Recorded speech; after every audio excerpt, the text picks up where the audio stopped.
الحمد لله رب العالمين والعاقبة للمتقين ولا عدوان إلا على الظالمين والصلاة والسلام على من بعثه الله رحمة للعالمين نبينا محمد صلى الله عليه وعلى آله وصحبه وسلم تسليما كثيرا. أما بعد، أوصي نفسي وأوصيكم بتقوى الله عز وجل. فمرحبا بكم. السلام عليكم ورحمة الله وبركاته. tumwebaza Allah subhanahu wa ta'ala olw'obulamu bwakyatwazise,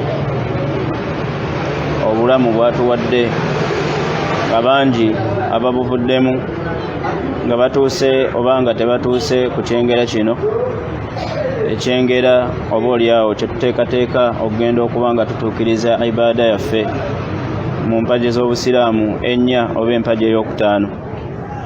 Mu hadithi emu hijja yajja nga mpagi yakuna, mu hadithi emu nejja nga mpagi yakutaano, kusinziira ku hadithi z'omubaka Muhammadin sallallahu alayhi wasallam. Bw'obanga Allah subhanahu wa ta'ala akuwadde ekyengera kino ng'olimu abo abateekateeka olugendo bwe ruti, mwana wattu oba oteekeddwa okumwebaza, kubanga bw'ogattagattamu b'okuze nabo, b'owangadde nabo, abayiseewo, abagenze booziise bangi. Thaniyan, bw'ogattagattamu b'okoze nabo ensimbi okuba mwatandika okukola nga tebafunye mukisa guno, abakyala tudde sayidi eno, abaami tujja kusemberamu katono wano, abakyala batuule sayidi wano, barakallahu fiikum. Nga tofunye mukisa guno oba nga tafunye munno mukisa guno, kyongera okulaga nti Allah subhanahu wa ta'ala akwagala, akusiimye, akulonze. Mu ebyo mulimu abantu ba miteeko ebiri. Mulimu omuntu nga mwatandika nayo okukola nga talina ssente, tafunye ssente, kubanga eno ibaada maliya, yeetaagamu akaki, yeetaagamu akasente. Era ibaada zonna ibaada bbiri ze zitali za ssente mu ibaada z'obusiraamu. Amma ibaada ezisigadde zeetaagamu akasente, zeetaagamu amaanyi. Ibaada eya shahada ey'okubanga okukkiriza Allah, ne ibaada ey'eswala, ne ibaada ey'eswala. Byagenda okutunulira okusiiba nga nako kwetaagisaamu akasente biseera ebisinga. Kakati omuteeko ogw'okubiri tugaye nti omuntu nga talina akasente, wakula naye, musomye naye, okoze naye, mutandise okukola nga muli mwenna, Allah n'agenda nga akusitula nga omuyitako n'ofuna akasente ako k'oteeseteese okugenda okukola mu hijja. Hadha fadlun min Allah. Omuteeko ogw'okubiri gwegwo ng'okuze naye, osomye naye, okoze naye, sente azirina, naye Allah tannamuwa tawfiiqi egamba nti naagendewa e Makka nga sente alina.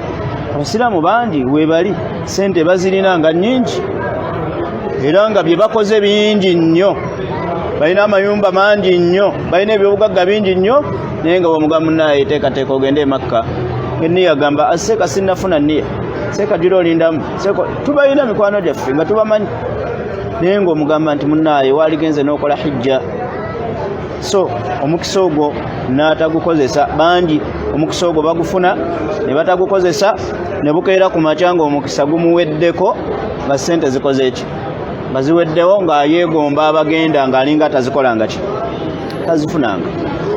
So n'olwensonga eyo, barakallahu fiikum, nsaba ekitiibwa Allah subhanahu wa ta'ala, buli yenna aleese enniya ey'okugenda ng'otaddeyo akasente kakasinga obungi, abamu ng'omazeeyo ssente zo, ng'enniya omaze oginyweza, ekisooka nsaba ekitiibwa Allah subhanahu wa ta'ala akukolera enteekateeka ennungi esembayo, abeere nga akutuusa ku nnyumba ye ekitiibwa. Kubanga bangi abateekateeka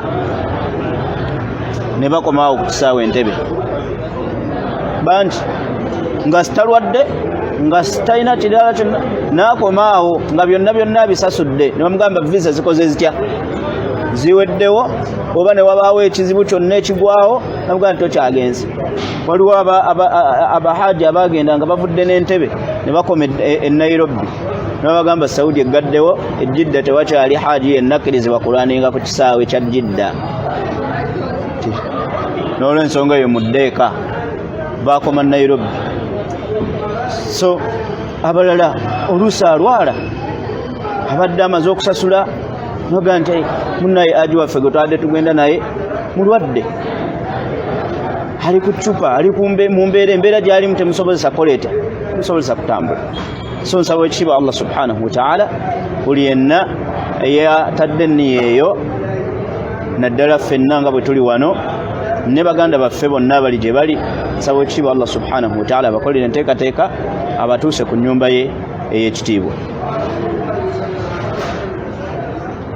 Olwaleero biidhinillahi ta'ala darusu yaffe eno, darusu yaffe egenda kuba ekwata eriko omutwe ogugamba nti obukulu bw'okusaba n'ebifo eby'enkizo ebisabibwamu, era tusaba tutya, kubanga e Makka ibaada ennene eriyo kusaba. Tegereka ibaada ennene eriyo e Makka etutwalayo kukola kutya, kusaba, kujjukira Allah subhanahu wa ta'ala.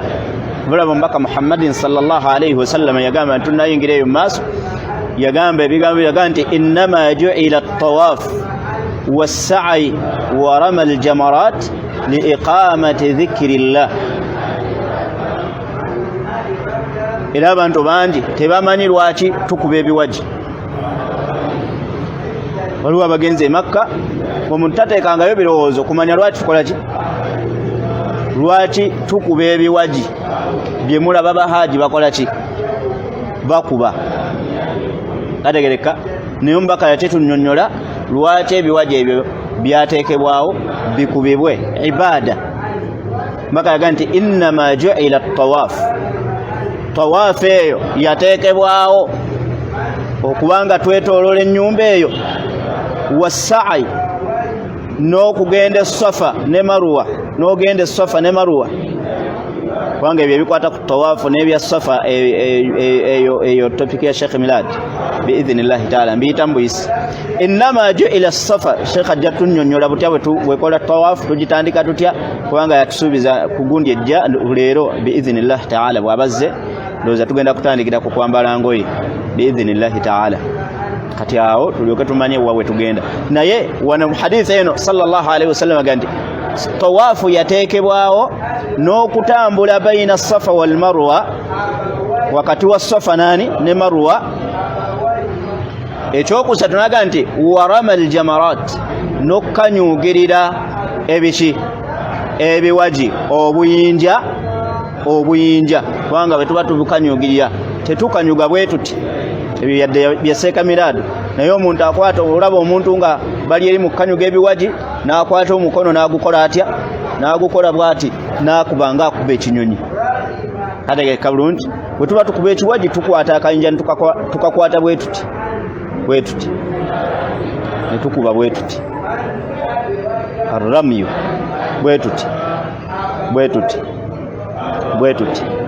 Aha, kakati buli kayinja mbaka yagamba nti ebyo ekyabiteekesaawo li iqamati dhikrillah, kuyimirizaawo kujjukiraani, kwogerako Allah tabaraka wa ta'ala. Kubanga buli kayinja ke tukanyuga tugamba nti bismillah Allahu akbar, bismillah Allahu akbar, bismillah Allahu akbar, bismillah Allahu akbar, bismillah Allahu akbar, paka obuyinja bw'olina omusanvu ku kiwaji ekisooka bwe bukola butya, bwe buggwawo, n'obuyinja abiri mu obubiri ku lunaku olukola lutya, oluddako. So ekyo ekigambo kireese kulaga nti ebifo byonna ebisinga e Makka ekikulu kyabyo kukola kutya, kusaba. Wabula nga tunalaba bifo ebyo tugenda kusooka tuyitemu mu bukulu bw'okusaba. Ekisooka wekitibwa Allah subhanahu wa ta'ala amarana an nad'uwa bih, yatulagira okubanga tumusaba.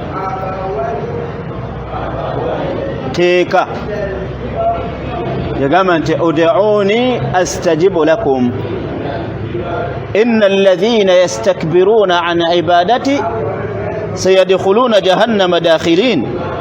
Yagamba nti munsabe mbaanukule, munsabe mbaanukule. Nagamba nti omuntu yenna yeekuluntaza ayeekuza ayeebuzaabuza mukunsaba sanadkhuluhu jahannama dakhirin, ngenda kumuyingiza mu muliro. Qala rabbukum ud'uuni astajibu lakum. Allah yatuga nti munsabe mbawe baanukule.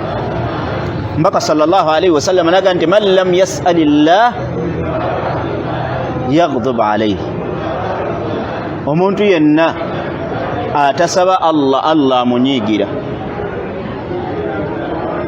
Kathiru minan nas, bangi abantu tebagala kusaba Allah subhanahu wa ta'ala, niwe kitwalanga kya bulijjo. Mudda wangala olunaku ne luziba nga tasabye Allah, nakwata olwokubiri olutwogera mu mbeera eno yaffe gye tulimu, n'amalako ya wiiki, n'amalako omwezi nga tasabye ani. Leero wano ewaffe Uganda twajjirwa akatogo kabayita abawalimu, mbu basabira abaki abantu. Kati omuntu n'abeera awo ye tasaba, ye basabira muki musabire. Ono akusabira ani yamuwa olukusa olukusabira? Olukusa olukusabira.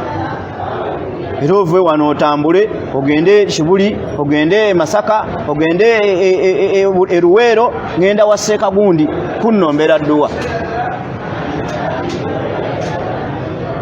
So nga Allah yatugaa tumusabe, n'alaga nti buli yenna atamusaba amunyigira. Allah bwe yali ayogera ku aya y'okusabira mu suratul Baqara yagamba nti wa idha sa'alaka ibadi anni, abaddu bange Muhammad bwe baba bakubuuzizza ebinkwatako, fa inni qarib, bagambe ndi kumpi. Ujibu da'wata da'i idha da'ani, ndi kumpi nnyo, nyanukula omusabi yenna abansabye, nyanukula omusabi yenna salaamu rahmatullah abansabye. Falyastajibu li, bagambe banyanukule, walyu'minu bih, era banzikirize nti nze mulezi waabwe. Awo tujja kuddayo nga tutuuse wali mu maaso, wetugenda okugogerera ekigambo ekiga nti labbaik allahumma labbaik labbaik la sharika laka labbaik inna alhamda wanni'mata laka walmulku la sharika lak. Kati Allah tugamba kumwanukula, twanukule tukole byagamba, bimaana tuleke obushiriku, tusiramuke. Mbadde nina ekigambo kyenjagala nakyo mpaka kyeyagamba nti omuntu bw'atasaba Allah amunyiigira. Gwe tolaba ekyokulabirako ekisinga obwangu, singa obeera ne mukyala we waka, ketugambe mukyalawo, bano tujja kugeza ku baana bawala ng'olina muwalawo nga muwala, olina mukyala we waka, olaba alina byagula aji, talina kyakunyega, buli kimu kyonna kyayagala akukola nga bw'akola atya, talina kyakugamba. Aba ayagala kukola kino kyakola, aba ayagala kukola kino kyakola, buli kimu gw'owulira oti abeera awo. Ne bw'aba alina kyayagala takutegeeza, n'asirika. Kati abantu bangi babeerawo naga nti nze Allah amanyi, Allah ye yantonda era amanyi nti nno ndi muki, ndi mwetaavu, nina obuzibu. Ekyo kiba kikyamu. Allah ayagala okumusaba oteekeyo ebirowoozo ng'omusaba, ate ayagalira ddala okumusaba, kubanga mbaka ayagala sallallahu nti Allah ayagala yuhibbu al-ilhah, ayagala bwe tuba tumusaba okumulemerako. mu Luganda tebaza tukiyite kupeeka. Allah kino Allah kino Allah kino. Waliwo hadithi erimu obunafu newankubadde nga mugundi bano baseka mirada aba hadithi mu fadaili tebazikiriza naye abafiqi bakkiriza okuleeta fadaili mu hadithi ezirimu obunafu. Naye omubaka yagamba sallallahu alaihi wasallam wa in kana fihi dha'f yagamba nti adi Allah wa in kana min shiraki na'lik bwoba saba Allah newankubadde nga omusaba buuzi bwa ngatto akawuzi k'engatto nga kakutuse kasabe Allah kubanga yalina obusobozi obukola ki obukakuwa. Olw'obudde njagadde kubayitiramu nti tulwadde twogera ku kusaba okuli jumla. Ekisooka kkiriza sooka wekkiririzeemu abantu abali wano mbagaye nti tulina obuzibu, tulina abantu twayeteekamu ekintu nti ffe tetusobola kwesabira balina kukola tutya kutusabira. Eri bwe tubeera e Makka tulina enkola ne Sekamirado oyo nga tuli e Makka eyo tukuŋŋaana ne twesabira ffenna, buli omu n'asabira ku banne, naddala bamaseeka bammwe baba batutte olw'okuba nti tubeera oba oliawo nedduwa nnyingi ze mutamanyi kubasingako kati tubasabira. Naye ekyo tekitegeeza nti omuntu talina kukola atya kwesabira. Lwaki tukubiriza nnyo omuntu okwesabira naddala mu mbeera zonna, naddala mu bifo bino bye tugenda okwogerako nti bw'oba oyogera ati ne Allah tolina ky'omulekerayo. Sheikh Miladi agenda batwala naye tosobola mmubuulira, oyina ebizibu by'otasobola kumugamba ebiri wakati wo, imma biri wakati wo n'omwana wo, imma biri wakati wo n'omwami wo, imma biri wakati wo ne mukyala wo, nga tosobola kugamba Sheikh Miladi nti munnaaye mukyala wange kino nga kyama, wabula ng'olina kutuuka ku Kaaba bw'oti okola otya okitegeeze Allah, okitegeeze Allah nti Allah kino Allah kino Allah kino. Tegereka bulungi.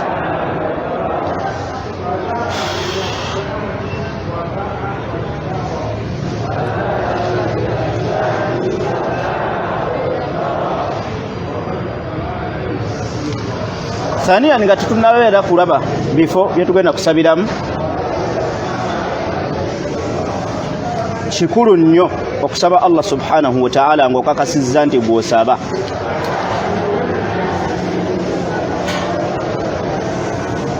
Mu bimu ku bikulu ebiri mu kusaba Allah, Sheikh byonna badde ntunuuliramu naga nti kijjamu omuntu kibuli, okwekuza n'okwekuluntaza. Okusaba Allah kugamba kiraga omuntu nti mwetoowaze, yeetoowazizza, nga bwe tuladde ekyokulabirako nti singa omwana abeera wuwo nga gw'omuzaala ng'omulaba buli kintu kyonna takunyega gw'omutwala otya anti omwana ono nnaanaabaamu engeri ebintu byonna bituuka ebyogenda ku ssomero, kale yadde abifunye naye teyakutegeezezzaako yebifunye ati oba mwana muwala oba mwana mulenzi. Tubulaba nti Allah ayagala tumukole tutya, tumusabe, kubanga okusaba in fact okusaba ze zimu kwa ibada ennene baada tawhid. Okusaba Allah ibada, era mu hadithi mbaka sallallahu alaihi wasallam nti ad-du'a huwa al-ibada, okusaba ya ibada yennyini, kubanga mulimu okwekkakkanya ekigambo kusaba. Era abantu bonna ekibatiisa okusaba okugambe ogende wa Sheikh Miladi omugambe nti mbadde njagalayo kino, waliwo abantu mu butonde bwabwe nga tebakola ki, nga tayagalira ddala kusaba muntu, nga tayagala, kubanga al asulu fil mas'ala, ekikolo mu kusaba kwekola ki, kwekkakkanya, kubanga oli wa wansi nga gw'osaba weewaawa ggulu. kati omuddu buli lwawanika emikono n'asaba Allah subhanahu wa ta'ala aba yekkakkanyiza mu maaso gani? Mu maaso ga Allah, okulaga nti talina kyali, talina kyalina, talina kyasobola kwemalira, talina kyasobola kwetuusaako okujjako nga Allah subhanahu wa ta'ala yakimuwadde. Ekikolwa kyokka kyokoze ekyokuwanikanoga nti Allah wange kino, Allah wange kino, kiraga tazallul, okwenyoomoola, okwekkakkanya, okuba nti oli wa wansi. Ekyo kyokka Allah subhanahu wa ta'ala kimusanyusa ekikolwa ekyo. Kyova olaba nti omuntu asaba Allah talina waafiirirwa, talina.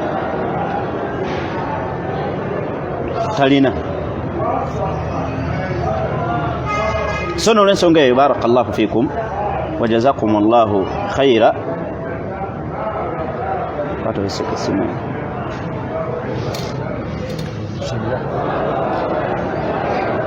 Mukwata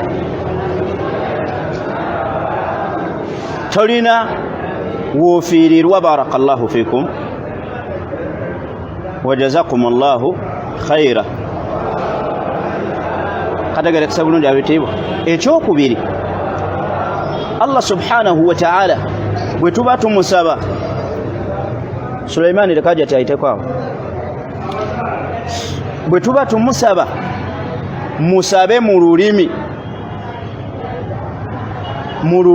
lw'oyagala, lw'osinga okutegeera. Musabe mu lulimi lw'okola ki? Teweekaluubiriza na lulimi Luwarabu, kubanga Allah yanukula ennimi zonna, Allah awulira ennimi zonna. Kino kiremesa abantu bangi okusaba mu bifo gye tugenda, neyeekaluubiriza n'awulira. Kugamba n'awulira mu mutima nga bw'asaba mu Luganda oba mwasaba mu Lunyankole oba mu Lusoga ng'afunamu shakka ey'okuba nti nno ki Allah tagenda mwanukula, ate nga mu bulombolombo bw'okusaba oba mu bukwakkulizo bw'okusaba Allah n'akwanukula mulimu akakwakuliza akagamba nti okubanga osaba Allah wa anta muqinun bil ijaba, muqinun bihi bil ijaba, oteekwa okubanga osaba Allah ng'omukkiriza nti agenda kukwanukula. Ud'u Allah wa antum muqinuna bil ijaba, musabe Allah subhanahu wa ta'ala nga mukakasa nti bwe musaba agenda kubawa. Njera okuba ekyokulabirako, nengamba singa omuntu nga mukwano gwa mugagga nnyo, simanyi mugagga gwe nnyinza kwogerako, naye kati gwe twala omugagga yenna gomanyi nga mugagga ddala ng'alina ssente ng'ate mukwano gwo, kategereka, n'ogenda n'omugamba njagalayo emitwalo, mpaayo emitwalo egi emeka 5, nga mugagga nnyo ng'ate nga mukwano gwo. Bw'oba musaba emitwalo egyo 5 oyinza okuba amuseeka miradi ne taraddudi nti tajja gikuwa. Mathalan ekyokulabirako, singa nsanga seeka miradi oyo kangeze ku ssente ezisembayo zenkakasa nti bw'aba azinnyimye bummi nusu 10, nga mukwano gwange nemuga nti seeka miradi njagala kunywa mazzi, mpa nusu 10 ngende wali ngula amazzi. Sirina mpa nusu 10, mba mumativu nti agenda kumpa nusu 10 ngende ngula amazzi, kubanga kyemusaba ekisooka awalani akikola atya? Akirina. Ekyokubiri, nina essuubi nti mukwano gwange. Kati abaddu ekibasabisa Allah nga n'owulira ng'osaba muli n'owuliramu ekigamba nti naye abaana mpa, oba bye musabye anaabimpa nga musabye bingi. Ekisooka ky'oba osooka okuteeka mu mutima gwo, sooka okkirize nti Allah mukwano gwo, mukwano gwo. Lwaki? Kubanga ye yakutonda. Bw'abanga ye yakutonda nga ne kye yakutondera okirina, nga wamukkiriza kyeki kye twagambye nti Allah yagamba nti falyuminu bi bagambe bakole batya banzikirize falyastajibuuli banyanukule banukule omulanga gwange ogw'okuba nti bakkiriza nti ashhadu an la ilaha illa Allah wa anna muhammada rasulullah tawhidi omulina omaze okutte mu kkubo lino tunulira kati mu kkubo mwe tugenda omaze okwanukula otuuse mu kkubo oli mu nnyonyi nti labbaik allahumma labbaik labbaik la sharika laka labbaik innal hamda wan ni'mata laka wal mulk la sharika lak. Allah nyanukudde omulanga gwo, Allah nzize togattibwako kintu kyonna. Labbaika la sharika lak, nyanukudde Allah nti tolina kikugattibwako, osinzibwa wekka. Sirina bibbo bya balongo, saasibudde malaalo nga nzija, sirina Allah kyennina nga bwendi gwe.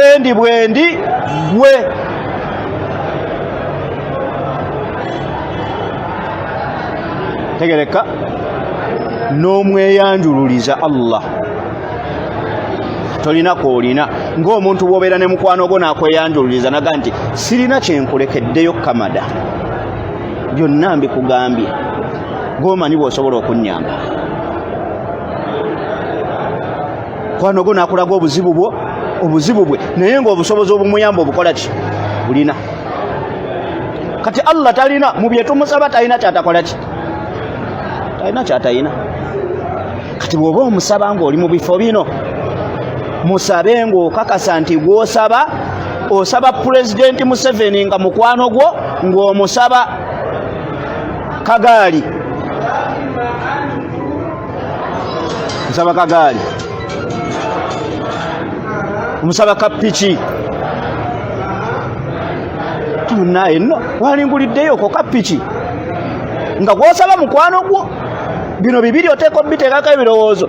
Allah ateekwa kuba mukwano gwo, ye mukwano gwaffe, kubanga Allah yagamba nti Allahu waliyyu alladhina amanu. Allah mukwano gw'abaki, gw'abakkiriza. Ekyo Allah yakyeyogerako.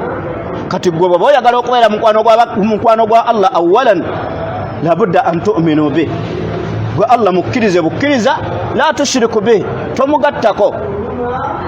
Onaamala okukola ekyo, falillahi alhamdu. Bino ebisigadde wano byangu, tegereka. Tayib, ebifo ebyenkizo ebisabibwamu edduwa, ekifo ekisooka era nga kyekifo kwe tutandikira, kifo kikulu nga tuli ku tawaafu. Nabagambye nti emikolo gya hijja gyonna ne umura, emikolo emikulu kusaba, omukolo omunene kola kutya inda tawaafu, nga twetoloola ki Kaaba, nga twetoloola Kaaba. Ku Kaaba okwo kuliko ebifo gwowe nnyini ebisabibwako ng'oggyeko yo nga yo. Waliwo ekifo kye bayita multazam,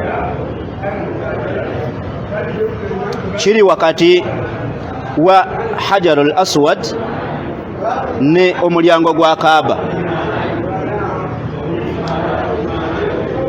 Kategereka, bw'oba osobodde okuyimirirawo okwo, bw'oba osobodde okuyimirirawo okwo n'osabirawo edduwa, Allah ajanukula. Wakati wa ejjinja eriddugavu we tuyita ennywanto, ebimu nabagaye bya Sheikh Milad lwakuba nti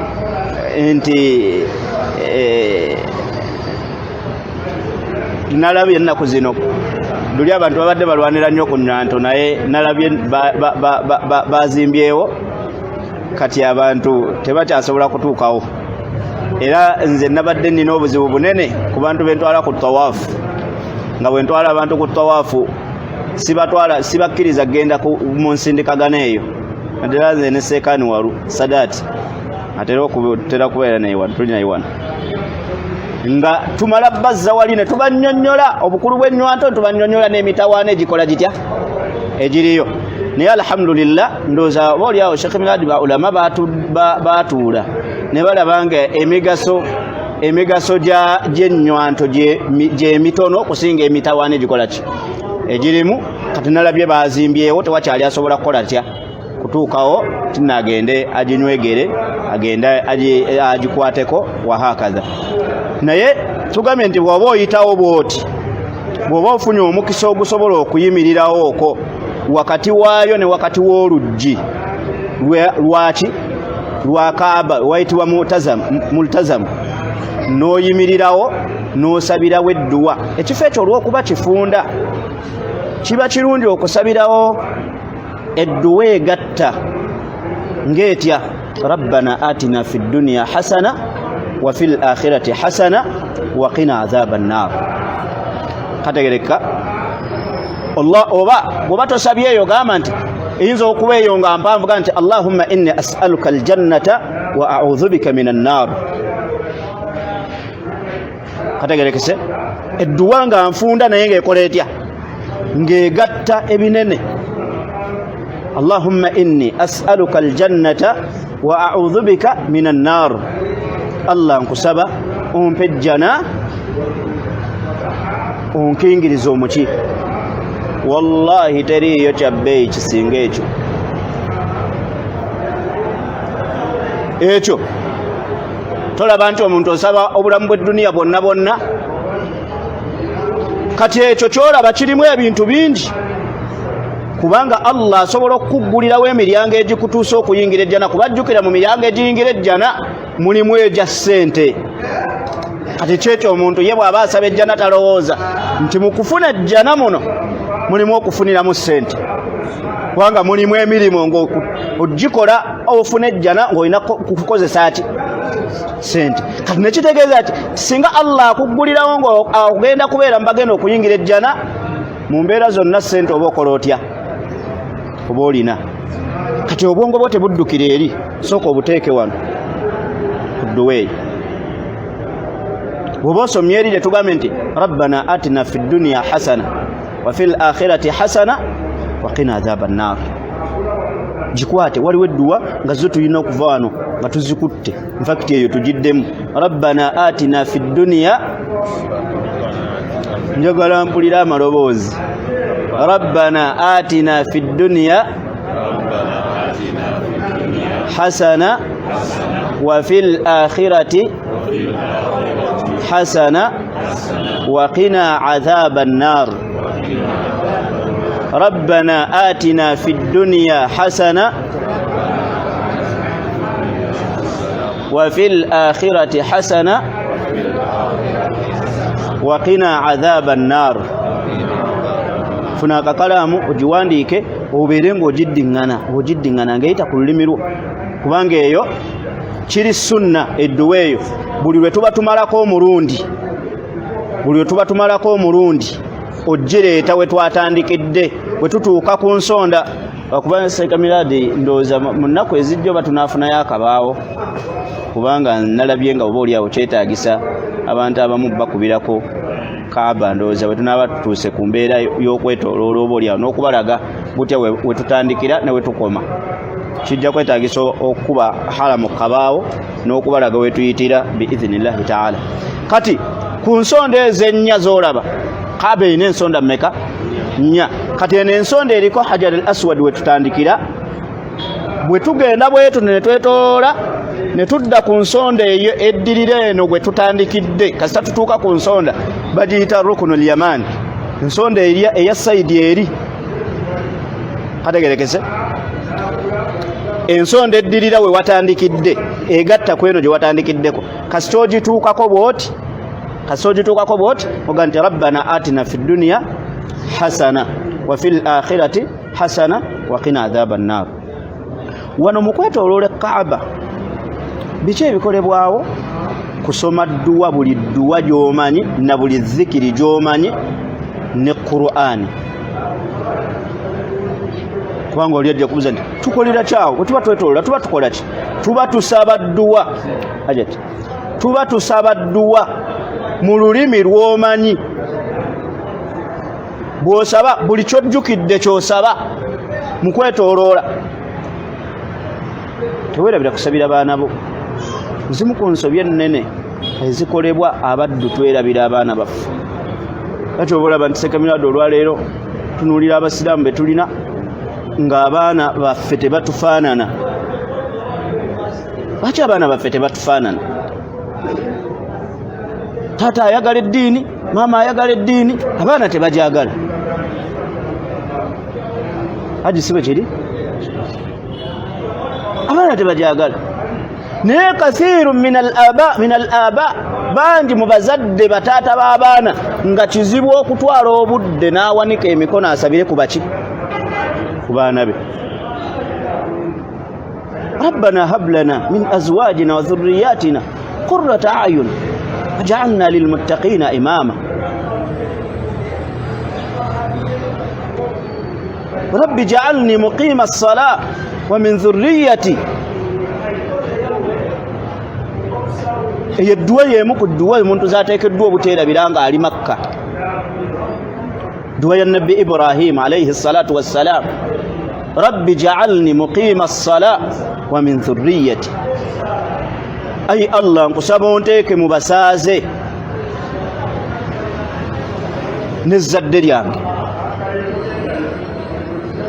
n'abaana bange bafuule basaaze. Ibrahimu bw'abanga asaba Allah amufuule omusaaze n'abaana be, fanahnu min babi awla, fa abasinga okubeera abaki abeetaavu okusaba Allah atufuule basaaze. Lwaki? Kubanga munnaaye leero osobola okuba nga osaala naye ng'emyaka egijja agi togenda kola otya. Kitegeeza Ibrahimu wano kyeyali asaba Allah amunywereze ku ki? Ku swala hatta al-mamaat, okutuusa lwanaatuuka okukola atya? Lwanaatuuka okujjuluka okuva mu nsi. Kamu bameka abasajja abakulu nga bagenze e Makka, bwe bagenda e Makka ne bavaayo ne balekera awo okusaala. Era nga yeekwasa ekintu kimu, ffe Makka twasaala esswala twafunanga esswala emitwalo 10. Swala nnyingi, twafunanga esswala nnyingi. Munaye aji waalisadde nga tasaala. Kati mu dduwa z'oba osaba ng'oli ku Kaaba mugambe nti Allah nkusaba onfuule omusaaze n'abaana bange. Oba togisobola gyogera mu Luwarabu, ngambe nti Luwarabu ega nti Rabbi ja'alni muqima as-salah wa min dhurriyyati. Allah nkusaba onfuule musaaze n'ezzadde lyange. Kategereka tugambye nti emirundi gyonna ekyokubiri mu azikaali ennene omuntu z'alina okweyambisa ng'ali ku tawaafu ye zikiri yega nti subhanallah walhamdulillah wa la ilaha illa Allah wallahu akbar. Subhanallah walhamdulillah wa la ilaha illa Allah wallahu akbar wa la hawla wa la quwwata illa billah. Subhanallah walhamdulillah wa la ilaha illa Allah wallahu akbar wa la hawla wa la quwwata illa billah. Subhanallah wa bihamdihi subhanallahi al-azim. Subhanallah wa bihamdihi subhanallahi al-azim. Zikiri ezo nkulu ku tawaafu ng'oggyeko okusoma Qur'ani, kubanga Qur'ani ye zikiri esinga mu azikaali zonna. Oba olina obusobozi obusoma Qur'ani gisome. Emirundi osobola ogiteekulula mnoga guno omulundi ogusooka ngenda kugusomera mu Qur'ani, omulundi ogwokubiri ngenda kukukoleramu azikaali subhanallah walhamdulillah wa la ilaha illa Allah wallahu akbar ku ssuula z'olinawo entonotono. Kanti omulundi ogusooka ngenda kusoma Qur'ani, ngenda kusoma suratu Naba, ngenda kusoma Bakara, ngenda kusoma ayatul Kursi, ngenda kusoma mu Qur'ani paati yonna gy'olina. Mulundi ogwokubiri gamba nti ngenda kukuleeteramu subhanallah. Lwaki bino obisoosa nga tonnasaba dduwa zonna Allah asobole okubanga ayingira mu mutima buloga nti subhanallah wayawukana Allah walhamdulillah amatendo gonna amajjuvu gago la ilaha illa Allah teryasinzibwa okujjako gwe Allah la hawla wala quwwata illa billah teryayina maanyi teryakyusakyusa mbeera za muntu zonna zaalimu mu bugagga mu kumujja mu bwavu n'amuteeka mu bugagga mu kumujjako ebizibu kubanga abadde mugumba n'amufuula alina omwana mu buli kyonna la hawla wala quwwata illa billah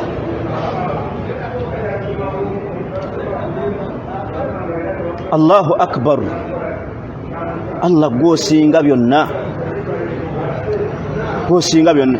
ezo zikiri noziddingana subhanallah walhamdulillah Allahu akbar la hawla wala quwwata illa billah omurundi ne guggwako tegereka kati omurundi ogwokusatu n'olyoka otandika okuggulawo ebizibu byo tugambye mu lulimi lw'omanyi Allah mutegeeze mu lulimi lw'omanyi tegereka wabula bwe tuba tusaba nga twetoolola Kaaba sikiri mu sunna kuwanika mikono kategerekese bwe tuba tusaba nga twetoolola Kaaba tetuwanika temujja kufaanana nga batasomye kubanga ajja kubalaba bangi ng'atambula agenda ayagala na kutomera bantu atambula agenda awanisa emikono bwe tuba tuli ku tawaafu edduwa tuzisoma emikono giri wansi tetuwanika mikono soma edduwa zo nga bw'ogenda mpola paka zinaggwa barakallahu fiik ekifo ekyokubiri baina as-sa'i wal marwa الصفا عند الصفا والمروة وبين المسعى tusomera edduwa nga tuli Safa ku kasozi waggulu nenga tuli Marwa ku kasozi waggulu ne wakati nga tutambula ategeka bwe tutuuka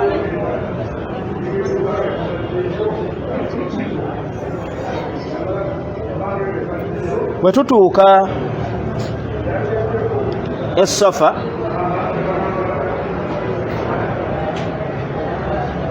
tutambula ne tugenda kyemayawo sekamirado ajja kubaawo biidhinillah naye kwegamba bino tubibe kugamba ogende tubaleke babenga tebakunoonya bunoonya ogaye nti batugamba kugenda wali bwe tutuuka Safa twotambula ne tutuuka ku kasozi tugendera ddala okutuusa n'okyuka kuba ojja bwoti bw'otuuka bwoti n'okyuka n'otunula gy'ovudde n'olengera Kaaba oteekwa okukakaza nti wano wendi njikola ntya njirengera imaana otunula mu kibula mu kaseera ako n'oyolekera Kaaba kubanga Kaaba oba ogiresseewa mabega kati ate nga bwe tubeera awo wonna ekibula yebeera Kaaba n'okyuka n'otunula ku Kaaba kategeka bwe tutuuka awo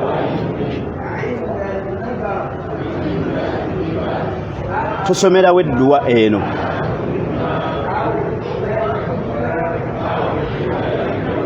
mbaka bwe yatuukawo sallallahu alayhi wasallam yagambanga nti inna as-safa wal marwata min sha'airillah bagenda giwandiika ngenda kugenda nga njikoonako inna as-safa wal marwata inna as-safa wal marwata min sha'airillah abagendera ku speedi nzira yebabega inna as-safa wal marwata min sha'airillah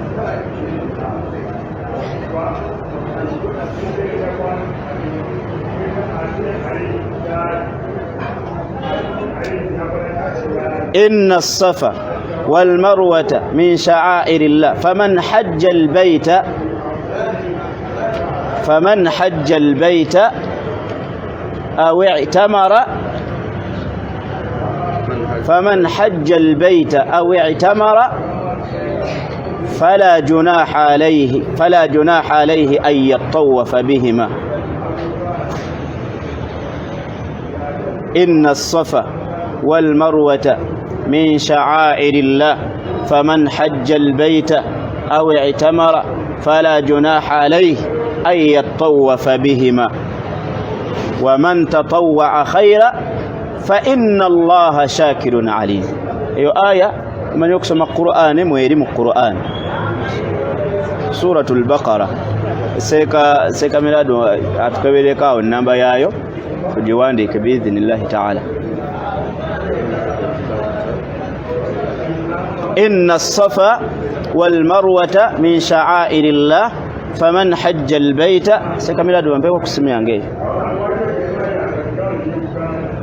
inna as-safa wal marwata min sha'airillah faman hajja al-bayta aw i'tamara fala junaha alayhi an yattawafa bihima waman tatawwa khayra fa inna Allaha shakirun alim. Oluvanyuma Bakara aya 15:8 solo okuddayo noji bwoba togikwata nga mutwe nogikwata biidhnillahi ta'ala eyo nobanga mweri. Ekyokubiri bwomalirizawo mina sunna era okwongerako ekigamba nti abda bima bada Allahu bih, ntandika nekyo Allah kye yatandika nakyo. Abda bima bada Allahu bihi nekitegeeza ki nti bwe tuba tutambula tutandikira Safa so si Marwa. Kategerekese kubanga Allah yaga nti inna Safa wal Marwa. Kati bwe tuba tutandika okutambula tutandikira Safa nga bwe tudda e Marwa. Oluvannyuma n'oyogera ebigambo bino la ilaha illa Allah wahdahu la sharika lah lahul mulk wa lahul hamdu wa huwa ala kulli shay'in qadir. Ngenda mpola nga bwe mubiwandika naye ngambye nti mbanjagala mbigitwale nga bwembizza omuntu ogukwata amangu guba gumaze obikola ki obikwata awandiika erije maliriza inna safa ajati agaita malirizawo inna safa wal marwata min sha'airillah faman hajja al bayta aw i'tamara فلا جناح عليه أن يطوف بهما فلا جناح عليه أن يطوف بهما ومن تطوع فإن الله شاكر عليم.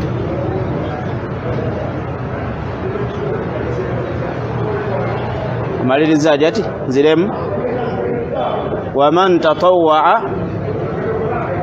إن فمن حج البيت أو اعتمر فلا جناح عليه أن يطوف بهما فلا جناح عليه أن يطوف بهما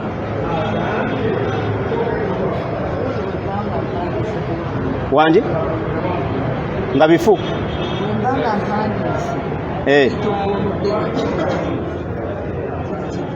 nga kyenzivunudde nga byenzivunudde byowandiise anze ebyo sinnabivunula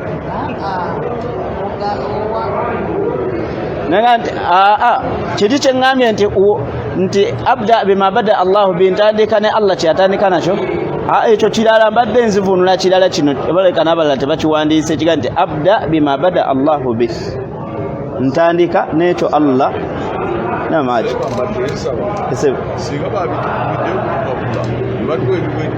nemubitwala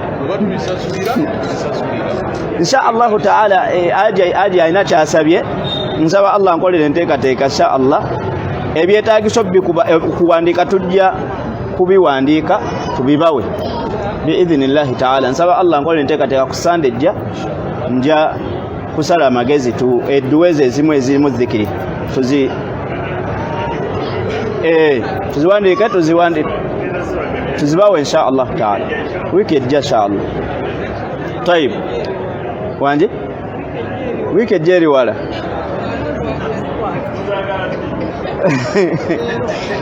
ozagala leero ekituufu olw'ekizibu obutasoboka naye kale at least wakati katulabe inshallah okutuuka ku lwokusatu naye munazipiikinga wano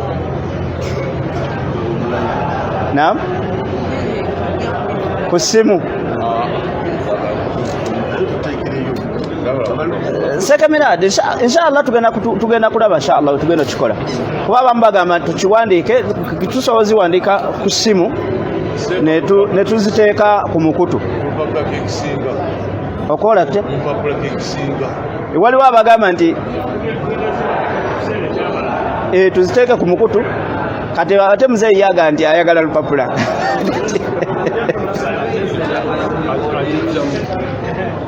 طيب المهم نعم ate recording ate yandibadde yatukoze bulungi era obwedda mbeewuunya okuba nti ebintu bwe biti tembirikodinga kubanga ate bw'obirikodinga boddayo ewaka n'obiteekako kyekisinga obulungi kubanga ffenna essimu ze tulina zirikodinga oddayo ewaka n'obiwuliriza n'obiwandiika طيب naam sheikh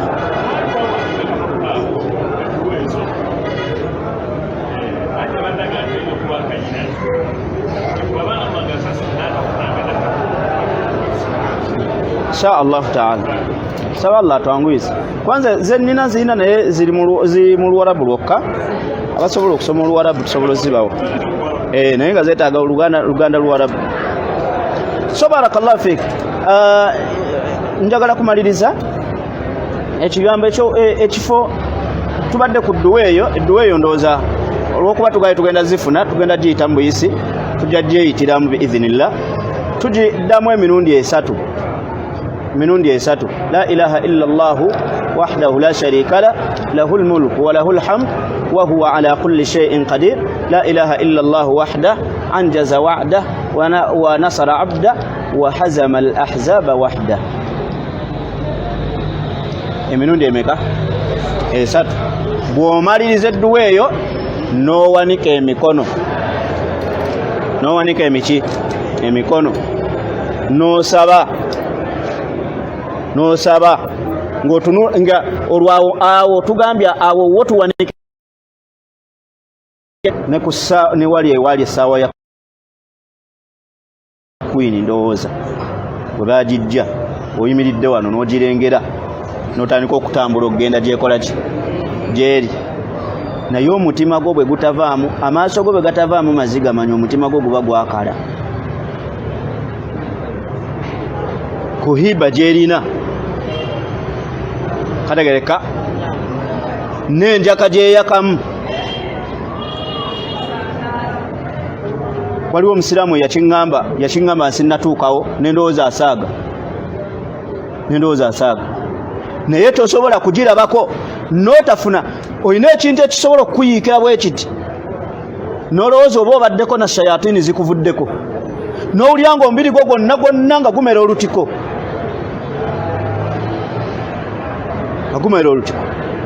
ennyumba eyo era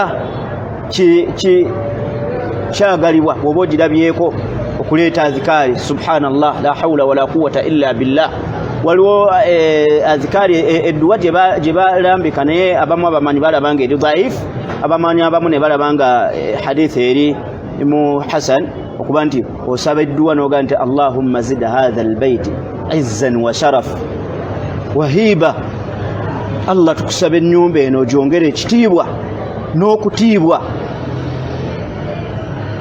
eri abantu bonna nga buli muntu yenna agirabako agikola ki agitya bw'obanga osobodde ebigambo ebyo ng'ogirabyeko ne bw'oba tobisabye mu Luwarabu bisabe mu Luganda ti Allah ennyumba eno okusaba ogyongere ekitiibwa n'okutiibwa omuntu yenna waliwo ebigambo bya Luwarabu bibiri al izza wa sharafu buli kimu kisinga kinnaakyo naye mu Luganda tetulina kigambo kyetuzinda biteekamu kategerekeka okutiibwa n'ekitiibwa kati waliwo ekigambo ekirala n'otandika okutambula ogenda ku nnyumba eyo so bw'otuuka eri ku safa wanika emikono saba buli dduwa kubanga omubaka yawanvu yange edduwa awo kyenkakasa nti Sheikh Milad kubanga abawali mu bangi batwala abantu imma ne batabatwalayo ne batagenda nabo ne basigala mu hoteli nga beebase. Mwino omukisa kwanje ku safa tusomere dduwa lutuukawo n'omala okusomera zikiri ziri zetugambye zetugenda obbawa bwe ziggwa eryo zikiri ogiddamu emirundi emeka aya eri ogiddamu 3 ne zikiri eno bw'omaliriza n'owanika emiki n'owanika emikono gino ntunuulira bwe tuba tusaba emikono gino tugiwanika mu ngeri 3. Tugiwanika mu mpanika efaanana bweti gyenkoze, sobola ogiwanika bwoti, kola bwoti tulabe. Oba osobola ogiwanika mu mpanika efaanana bweti oba osobola ogiwanika mu mpanika efaanana bweti. Ekizibu gye kikoma okubeera ng'owulira kigenda kizitowa emikono gino gye gigenda, era sunna okubanga ogitandikira wano ne gigaziwamu bwe giti ne gigenda bwe giti. Waliwo kyotuukako nga kugamba owulira kinene ekikumazeeko emirembe n'ogiwanika ne gituuka wano ng'okakasa nti tewaliiwo gw'otegeeza nsonga okujjako Allah subhanahu wa ta'ala. Tolina musango gw'oba okoze kugiwanika ne gituuka wano. Barakallahu fiik. Barakallahu fiik. Eno yo teriiyo mbumanya waliwo abasaba nga ogize bw'otya emikono ne bagisulika mbu basaba ebizibu n'emitawaana. Ekyokubiri kye nabadde soogedde barakallahu fiik, omuntu tokkirizibwa kukolimira muntu ku nnyumba eyo. Karagerekisi tetukkirizibwa kusabirwawo dduwa za bulumbaganyi. Tova wanoga nti ŋŋenda kugendayo kolimire gundi n'anampulira. Musajja oyo yatwala dde ekibanja kyange. So tokolima ya saba ebirimu obulungi, Allah ajja kuddiza bingi mu ekyo kyolese. Oluvannyuma bwe tutandika nga tutambula nga tukola tutya nga tugenda tusoma, era nga bwe mbagambye bwe tuba tutambula Musa wano wakati tetusaba era tetugenda nga tuwanisa emiki. Awo edduwa zaazo tugenda tusaba nga bwe turazikaali naye tetuwanika mikono, tutambula butambuzi paka lwe tutuuka ku Maruwa ne tuddamu ne tuleeta aya zikiri zaffe ze twaleese eno ne tuziddamu emirundi 3 ne tuddamu ne tuwanika emikono tukola tutya ne tusaba. Kategereka bulungi. Bwe mbeera n'abantu era mmanyi nti tubiseera bisinga tubadde nga tulina sekamirado oyo nti abantu tubawaamu akaseera ne beesabira. Tubamala okwesabira ne tusaba edduwa eyawamu, kubanga wabaawo buli omu alina ebizibu bye byagala okunnyonnyola Allah nga gwe tosobola bimumanyira. Kati tubawaamu dakiika 5-7 buli omu n'asaba ensonga ze, oluvannyuma buli omu ne tusaba edduwa ezaawamu ezitugatta ffenna natutambula ne tugenda biidhinillahi ta'ala. Nga bwe mbaga nti ffe tulina omukisa abayise mu alhiba biidhinillah, kubanga nze mmanyi bbanga lyembaddeyo nga ndaba abawalimu nga balekawo abantu oli nga abaleeta ne bagenda n'asigala mu woteeri webali. Kyensuubira nti sekamirado tasobola kikola kubanga simulabako nga akikoze. Barakallahu fikum. Ekifo ekidirira ekirala nga nakyo kikulu kyekimu ku bikulu byengenda okusembera ebifo 2 ya Arafa. Arafa kyo tusiibayo era tewaliyo ibaada eriyo okujjako okusaba. Mu Arafa tewalimu ibaada yonna okujjako okusaba, kutuulamu, kusoma Qur'an, kuleeta azkar, naye nga zikiri esinga okubeera ennungi la ilaha illa Allah wahdahu la sharika la lahul mulku wa lahul hamd wa huwa ala kulli shay'in qadir. Mbaka yagamba sallallahu alaihi wasallam yagamba afdalu ma qultu wan nabiyyun, edduwa esinga okubeera ennungi gye nasoma ne bannabbi abakulembera gye basoma, la ilaha illa Allah wahdahu la sharika la lahul mulk wa lahul hamd wa huwa ala kulli shay'in qadir. Eyo jinsi kulumyu yaffe ya bulijjo ebera mu azkaru sabah wal masa tujimanyi jiyitirize ku lulimi ebeereko olwo olyoka oleeta edduwa enki wanja jati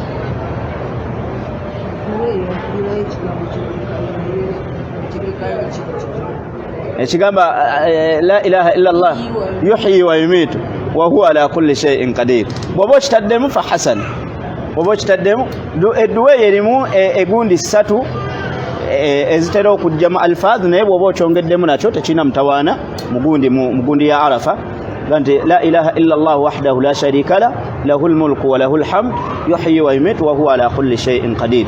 Waliwo eyo yongeramu ekigambo ekiga nti biyadihi alkhairi wa huwa ala kulli shay'in qadir. Kategerekisa. So dhikri eyo giyise ku lulimi kubanga erimu ebitiibwa bya Allah byonna, erimu ebitiibwa byani bya Allah byonna biidhnillahi ta'ala. Ekifo ekirala ekisembayo ekyo sigenda kwogera mu Arafa, sigenda kwogera kubanga byonna bitwogedde eno bitegeeza mu Arafa. Nkitegeeza ki nti bw'otuuka mu Arafa naddala baada salatu al-asri, kubanga wabeera akaseera akakazigizigi olumala okusalani asiri, ebyo biba biseera bya dduwa mpaka enjuba kugwa, tewaba kuwummula. Era bw'oba oyagala okutegeera nti bw'ozisse mugayaavu ofulumako mu ttenti n'ogendako mu ttenti n'oyitako ku ttenti z'abantu endala, subhanallah, ogenda okulaba nga kullu wahidi yunaji rabbahu subhana, nga buli omu mu nnimi. Sekamira do yalabika nze nakigendererako, nafulumanga mu ttenti nga ngenda olusi nga mmaze okusaba n'engenda n'enviira bano olusi, kubanga bw'obeera ne bannayuganda olusi bakulemesa, era gana amagezi njagala kugakuwa.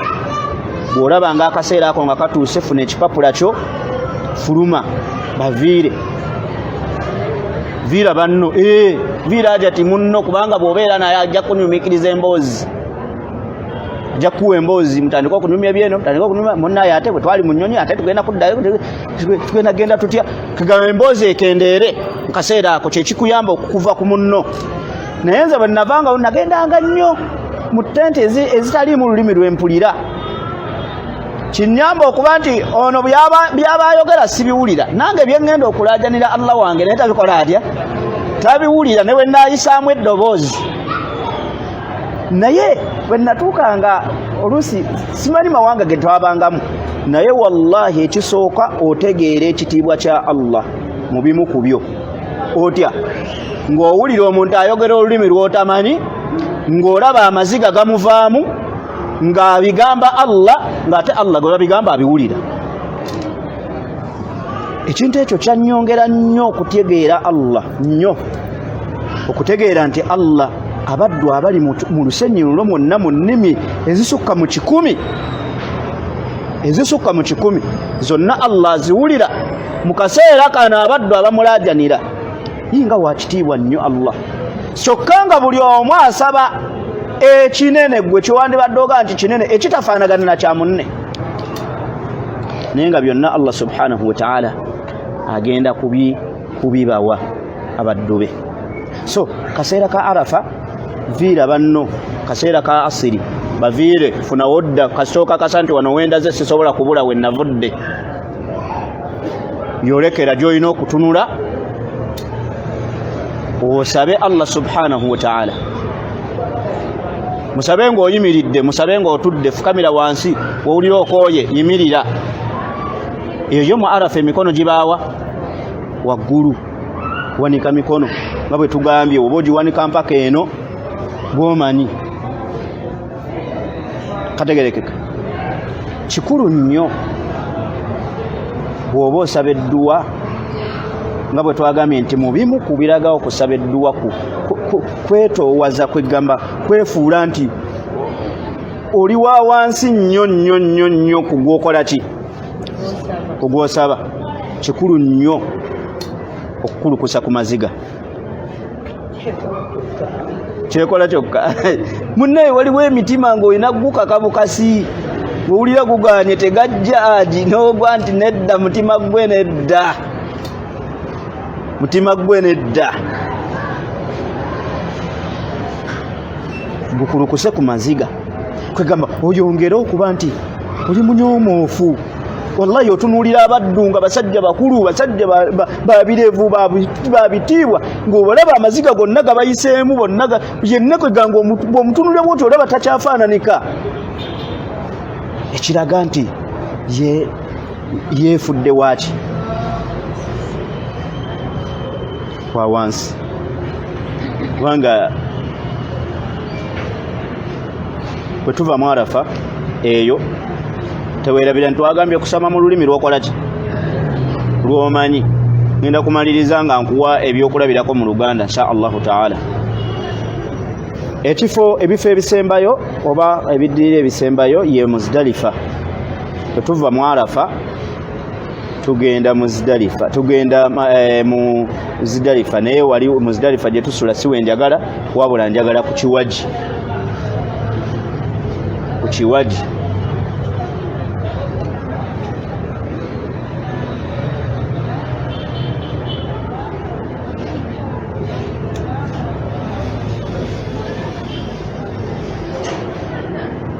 ku nnaku bwe tumala okukuba ekiwaji ekisooka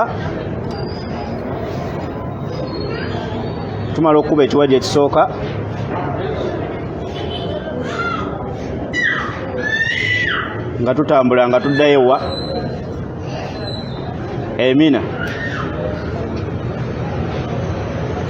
olwo oludda olusooka tukuba ekiwaji kimu andi awo Sekamirado ajja kubuulirawo bambuuzanga okuva ku kiwaji okudda tobudde ba Sekamirado babuuza nti okuva ku kiwaji okudda Emina wenkana ki naye lwada kugamba we wajja kutiisa naye si wala kumpi naddala kisinziira wa wemba mwasuze kakati ekiwaji ekyo gye twatandikidde mujjukira nga tugamba nti innama ju'ila sa'i tawaafu was-sa'i war-ramal jamarat li iqamati dhikrillah ne tugamba nti ebyo Allah yabiteekawo kujjukira Allah tugamba nti wetuba tubikuba tugamba bismillah Allahu akbar abatabaddewo buli kayinjako kanyuga tugamba nti bismillah Allahu akbar bismillah Allahu akbar ku mulundi bwe tukumala okudda wano wakulu wemaliriza insha Allah n'abatufunye akadde tujja kuddamu twongere kubikwatagana kusaba kubanga twagaye ibada ennene mu hijja ne mu umra bwe tumala okukuba ekiwaji ekisooka tugambe bwe tukuba ekiwaji ekisooka awo tewali kusaba tugenda bugenzi abatasoma hijja bo balaba nga bayimiriddewo nga bakola ki nga basaba naye ku mulundi ogwo tetusaba kati tukomawo enkeera ne tukuba ebiwaji bimeka bisatu kuba ekisooka bwe tukuba ekisooka ne tusaba kategereka bulungi ne tukuba ekyokubiri era ne tuwanika emikono ne tusaba awo Sekamirado ajja kuba wajja balaga wawe tusabira kubanga wano bwe tukugamba nti tusabira wano tojja kutegeerawo naye awo tusabirawo kubanga lwaki nkikugamba tokuba kiwaji nodduka buki nodduka buddusi n'ogenda bw'omala okukanyugayo akayinja ng'olinda Sekamirado ng'oyimirira ng'omulinda kubanga abalala bakobayo obukubi bwe bati ne badduka ne bakola ki ne bagenda abatamanyi ibada bwetambula kati bw'okanyuga obuyinja bwe ne buggwawo omusanvu ne buggwayo ng'odda wali ebbali yadde abantu baba bangi ne tuba tusobola okulaba nti abantu baffe be bano bamudda wali ebbali nga muddamu nga muwanika emikono nga mukola ki nga musaba awo mbaka yasabanga edduweera ddakiika nga 7-10 nga musaba gamukirira ku kiwaji ekiddako nga nakyo mukikuba nga nakyo mukola mutya nga musaba kiri ekyokusatu era muyitako kiyite nga mukola mutya nga mugenda. Allahu a'lam biidhnillah. Ebigambo ebyokusaba mu Luganda bifaanana bwe biti. Ugaye nti Allah wange gwe mutonzi wange, gwe wantonda, gwe onkoledde enteekateeka n'enzija wano, byonna bye nnina bibyo gwe wabimpa, sirina ke nnina Allah okuggyako ako kompadde. Kategereka Allah muwaane omutendereze, gwe kabaka w'abakabaka, gwe obufuzi bwonna bubwo obw'ensi n'eggulu, ejjana y'amazima, omuliro gw'amazima. Oyogere ebigambo ebifaanana bwe bityo bw'omala osaalire nnabbi sallallahu alayhi wa sallam. Allahumma salli ala Muhammad wa ala ali Muhammad kama sallaita ala Ibrahim wa ala ali Ibrahim innaka hamidun majid wa barik ala Muhammad. Nga bw'omusaalira mu swala, oluvannyuma owanike emikono osabe. Buli lw'otuuka wakati ng'osaba era oddamu n'otendereza ani? Tendereza Allah biidhnillah. Oba oli awo Allah tujja kuvaayo nga atwanukudde. Barakallahu fikum, jazakumullahu khair.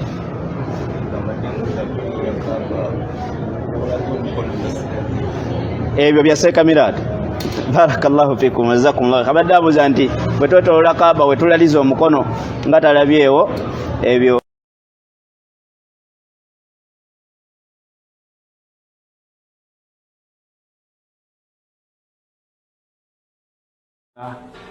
Naba SK Muslimu Dawa muba supporting program eza dawa, mubagulire data, mubayambeko baganda baffe bana ba SK mu kubagulira kamera basobole okukwata obulungi emisomo gino egy'obusiraamu gye bagase. Famire yo gwe musobola otuula ne mukyalawo n'abaana bo boolina ne mugaa katugule kamera ya SK Muslimu Dawa. Banno booli nabo e Bulaaya basiraamu banne ekibiina, abali e Sweden, abali e Germany, guno omulyanga gwa SK Muslimu Dawa ogw'okugula kamera ngukwasizza mu abasiraamu abali e Sweden mu kibiina kyammwe kuba nkimanyi, n'abasiraamu abali e Germany, eyo chapter tugiggalewo, mubagulire kamera abo abali e Sweden n'abali e Germany. Omulimu guno ngukwasizza mmwe, mulibeera abajulizi. Allahumma shahad, ayi Allah julira ku nsonga eno. Eyo program tubeere nga tugimaliriza ate tugende kunjala. Nkakasa nina obukakafu te ensonga mugimala nga mmwe abasiraamu abali awo e Sweden, abasiraamu abali awo mu Germany. Nsaba Allah subhanahu wa ta'ala abawe obuwanguzi, abawe buli kirungi kyonna kuno ku dunia ne ku akhira. Bannaye katukomaawo, mwenna tubaagaliza obulungi. Mikwano gyaffe abali mu USA, awo bahajjati mwenna, abali e UK bahajjati mwenna.